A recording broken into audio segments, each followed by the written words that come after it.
Hey, Daddy Steve, please like and subscribe. Please click on the Deck Heroes icon, click on subscribe. It's 100% free. Blood in, blood out. And don't forget to click on the notifications just so you don't miss any amazing content. This is, if you look in the top left hand corner, Jay Wallace. He's in his 30s, I think literally like 31 or something. Lonely. Before we get into the video, just very quickly, I just want to give you a little bit of background. I got a 2-1 in psychology and a master's in economics. I grew up as an only child. I know loneliness and I know isolation, and I got myself to the stage where, yeah, I don't need company, and I had no choice. I grew up literally on my own. I wasn't even allowed outside of the garden until I was in my teens, occasionally. You know what I mean? But I was raised by my nan as well for a large part, and she had to make sure I was safe. Didn't go outside of my nan's living room. You know what I mean? So I know about isolation. That's my standing point. And okay, just very quickly, then when I was in my 20s, my friends were in exactly the same situation as you're going to hear from this guy. They kind of moved on, and then I was isolated again.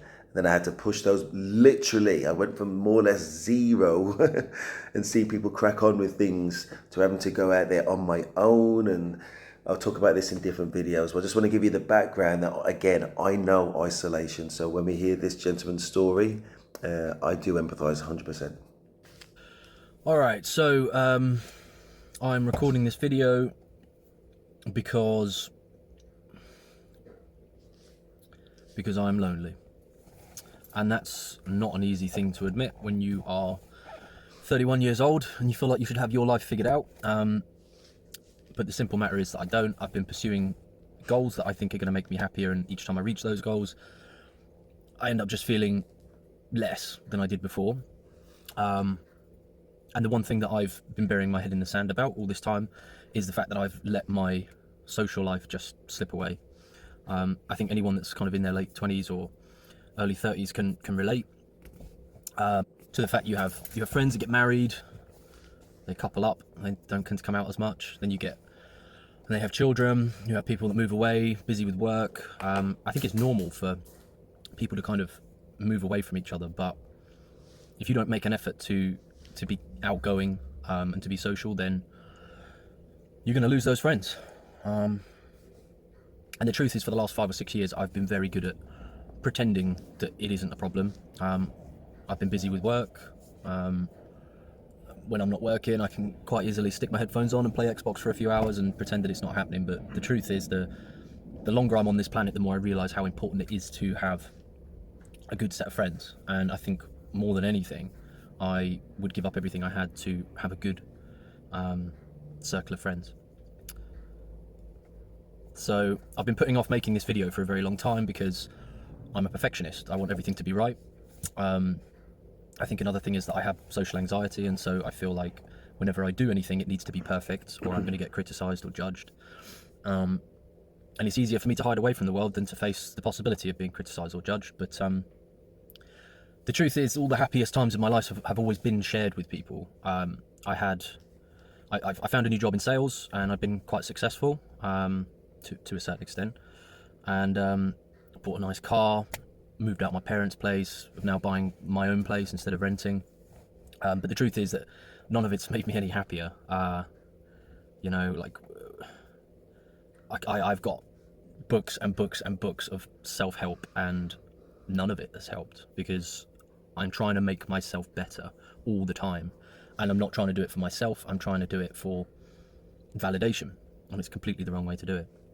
And I feel like if I had a good group of friends, then I wouldn't need that validation or something like that. Anyway, I've been putting this video off for a while, so I'm just going to put it out there. I think I would really like to document my journey. I've had enough of being lonely, and if things carry on the way they have been, I'm going to end up as some old hermit living in a mountain somewhere, and I don't want to do that. I feel like I have got a lot to give. I'm a good friend, I'm patient, I'm empathetic, I have a lot to give people, and I want friends, good friends. So I'm going to document this journey. This is the very first of the videos, and it's probably complete shit, and that's all right, because it can be. It doesn't have to be perfect. It doesn't even have to be good. The fact that I'm just putting it out there is the main thing. So first things first, I'm going to start seeing like a counsellor or something like that to try and help me come to terms with my social anxiety and challenge the thoughts that I have, because I think that'd be really helpful. I'm going to join a boxing class, which I start tonight. Because another thing is I have a massive fear of confrontation, and I think that's partly because if you're in a confrontation with someone, they disagree with you, and that feeds into the whole social anxiety thing. So I feel like boxing is kind of kills two birds with one stone, because it's a group of people with like-minded interests, and also you learn to deal with confrontation in a healthy way, and you keep fit. So there it is. I put the video out there. Maybe I can do this on a kind of weekly basis or something like that, but I'm just putting it out there, and hopefully if you relate, let me know, and we'll go on this journey together, and I will try and help you out as much as I can. Thanks a lot. Very interesting to say that story just resonates with me a lot in a lot of ways. Okay, so he's 31 years old, his friends have moved on and they've married, they don't come out anymore, they're married, I don't know, maybe got kids now. So, the thing about life is that it's dynamic, nothing stays the same. But he's also saying that he was pretending to be happy in isolation, but he doesn't make any effort to be social. So those are opposing wants, really, you know what I mean? He doesn't want to be isolated, but he's making no effort. And the only reason why I'm bringing it up is because that happens a lot. People wanting to be in relationships, they don't go hardly out, they stay offline. I'm talking about like relationships, not just the friendships now, but we almost need to like detach ourselves and just look from above and just kind of give us that objective thought. Advise yourself if you were your own best friend. Well, actually, you really need to crack on with that. It's quite clear and obvious. If you want to make new, and I know I don't want to be, it's just how the solutions to move his life forward. I don't want to seem that I'm not empathizing.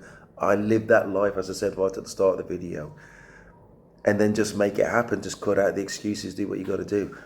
When I was in my 20s, I was living with my best friend at the time, just out of uni. He never hardly went out because he had his girlfriend and things. Like, spent all his time with her, and then in the end, I had to start going out clubbing on my own. Feeling really socially anxious, just where do I stand, what do I do, is everybody looking at me, that kind of thing, you know what I mean? And they probably were. Then I had to kind of map out in my brain, okay, objectively, these are the days of clubs, you know what I mean, like pre-lockdown, obviously. I had to map out in my mind, okay, I definitely don't want to be on the dance floor just dancing on my own. I don't want to stand on that part of the bar because I feel a little bit exposed. I don't want to be sitting down because I don't really want to be sitting down on my own. And it's just obviously nobody's going to sit next to me because they think somebody else is going to come, and they're not really. I'm just sitting there alone and exposed, unless I was tired. Then sit down, or you may just sit down next to somebody else or whatever. But I think at some stage if you're in a club, it's obvious that you're on a solo. And I had to mentally prepare myself for that. In the end, for me, I was happy standing on the edge of the dance floor. And then I was shy to even talk to somebody anyway. I'm just telling you the story in case it resonates, and I will probably do a separate video of my story, why not, in a different video. I would stand by the bar and chat people up occasionally. But I say that when I was in my early 20s, I'd only do that if they more or less made it obvious that they liked me. I was too shy to say hello. That's why I'm doing all these other videos about just saying hello to people on the street is absolutely nothing. I wouldn't say to you, hi, how you doing, right? You know what I mean? Say if you don't, you're not going to answer me. It didn't cost me anything, and I didn't put any emotional value in it either. It's just me wanting to do it for me. I'm just saying hello to say hello with a smile and a little bit of confidence. That's what you want. If you were saying it to yourself right now, in wherever you are, empty room, even better. Hi, how you doing? With a smile and some confidence. That's how much emotional attachment that you put into it. You know what I mean? And you just build up this confidence. And I've got to do a different video. I'm just saying that you don't have those regrets when you want to talk to somebody. As I say, overcome those social anxieties, and you think, well, yes, I don't want to be kind of emotionally vulnerable, but more so, definitely more so, I don't want to be alone and isolated. So the balance of the two, I'm going to just say hello. And then you think, okay, actually, I'm still all right. And you never know. Maybe that conversation does have its own natural flow. It's like, damn, I can do it. Defo, I guarantee you, even numbers wise, you do that enough times, you're gonna get new friends, and if it's into girls in particular, new girls, no doubt. Anyway, it's interesting that he says he's got social anxiety and he's just on the verge of going to speak to a counsellor. He also works in sales. Now, I don't know if you've ever worked in sales, and I'm not talking about in a retail shop kind of sales, because even when I was socially anxious, if somebody asked me for a size 8 and I go into the storeroom and bring out a box, that's absolutely fine. I found it much more challenging when there was somebody I was actually genuinely emotionally interested in, and getting that she was pretty and I wouldn't mind getting to know her and all this kind of stuff, and she rejects. I know that's a lot harder when you're younger, but again, as you get older, you've got these counterbalancing kind of thoughts in your mind. It's like, well, actually, more so than making myself emotionally vulnerable, I'm choosing not to make myself emotionally vulnerable, number one. And then it just becomes about, I would rather know if we can have a conversation or not. Definitely out balancing, just let her go. Say, oh yeah, I saw a nice girl today and I didn't even speak to her. You know what I mean? So that's the way to look at it. And he's also talking about going to boxing classes as well in order to kind of challenge that social anxiety. Again, maybe self-diagnosed, I'm not too sure. So he said that he's happiest with friends and he does not want to be old and lonely. Now, he's only 31 years old. He's obviously got time on his side. But the other way to look at it is if nothing changes, then nothing will change. So I think he's smart to kind of recognize that and actually think, oh, actually, I need to do active things in order to, to change the direction of where things are at. Definitely. I don't know if going to the boxing club is necessarily going to overcome that, because you say minimum you're more likely just to meet more men, and I think his focus is on meeting more friends. I actually think what he should be focusing on is maybe new friends in order to meet women basically and have an actual relationship. But like his friends wives are their new best friends. He's a school friend or whatever it is. His friends' wives are their new best friends, and that's what he needs to find, like a long-term relationship. And then this girl can be his best friend, as well as he's having his male friends or whoever he's known before. Absolutely fine. In fact, that's perfect. But that is the only way that he's not going to find himself in the same circle. He meets these male friends at the boxing club, just say. They've probably got girlfriends, they're hardly going to come out. So they haven't got girlfriends yet, they find one, then they're not going to come out. It's just, you can't stop nature basically. So it's interesting what happens with that. Overall, I think what's happened is, if it's anything like my story anyway, because when I was at school, I had a very good set of friends, a very close set of friends. We were all in a bubble. We all just kind of went out all the time. Obviously, from every day at school till the summer holidays and then beyond, we just kind of stayed in that circle, and it was very hard to move on and break from that circle. And I think that he's in exactly that same place. But they actually moved on with their lives. And again, going back to the fact that he's not actually looking for a relationship or looking to build the skills towards that relationship, I think he's going to find himself in exactly the same place again until he gets there. I'm really happy that he's going to speak to a counsellor, and I hope this is one of the things that is raised about. Long term, a relationship would probably be the answer for the reasons I outlined earlier. And building skills towards that as well, or at least having a pathway in order to build the skills and overcome those anxieties as well. I'm pretty sure I do not have to be Einstein to to connect to social anxiety with a fear of approaching people and making yourself emotional vulnerable. May well have stood in the way of him in terms of male-female relationships. Anyway, very interesting story. I hope that he finds what he's looking for. Hopefully he watches the channel and all the kind of dating advice in order to overcome social anxiety on some superficial level on this channel.